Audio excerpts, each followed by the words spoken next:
Come back to me, and I will fill your empty cup. Come back to me, and I will clear the rust that has grown on you. All you need to do is turn back to me, to walk back to me, to embrace my love for you, my love, my forgiveness, my strength for you to keep pushing through. But without me, you can do nothing. So simple yet so hard, because you allow your condemnation to drift you away from me. You forgot to call on me. You have forgotten that I can give you more strength, but you puffed up yourself on pride instead of humbling yourself to ask me. For I am your God when you believe that I am your God. I see your heartache in areas where people don't see your grief and hardships.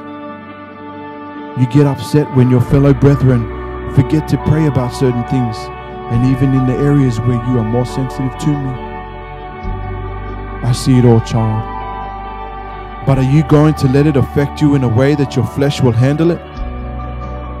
Come to me and leave all your burdens and hardships and all your griefs upon me, for I am the only one who can take care of it.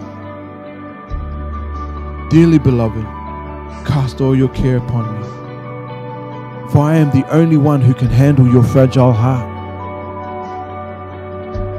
Cast all your care upon me, for I, the Lord your God, healer of your wounded soul, care for you. For I love you, my child. I will never let this go as far as you can't handle it, for I am walking with you each step of the way. Of each step that you fall, my healing hand is there for you to mold my grace and love over your pain. As I've urged you over and over again, don't let go of my unfailing hand.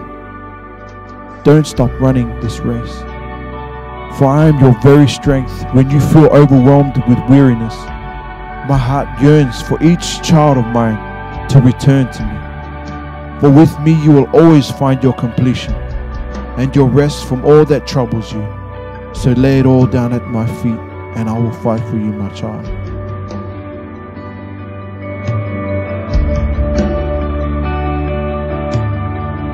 Hello, my name is Vatea. I was the one who wrote this poem. But with this poem, it was actually given to me 4 years ago, and it's one of the ways that the Lord ministers to me, where I tend to write a lot. And so on this occasion, I was going through something and I just couldn't seem to break through. And so I spent many nights crying, and I just had enough, and I just cried and said, Lord, what do I do? What am I doing wrong?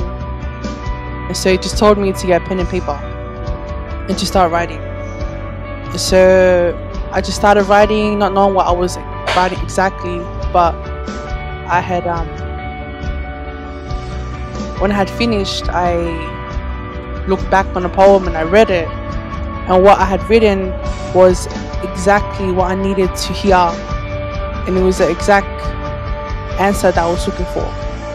It may have seemed harsh, and in the poem it might not make sense, like it jumps from one part to another part to another part, but at that moment it made sense to me because it was what I needed to hear.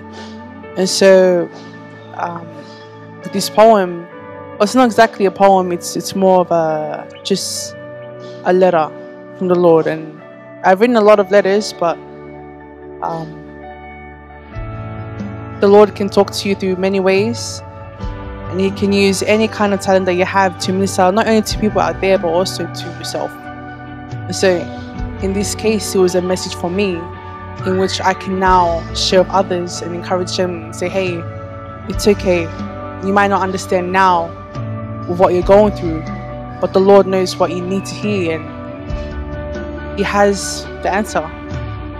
But it comes at His timing, and you might not trust it, you might not want to receive at that time, but it will make sense in the end.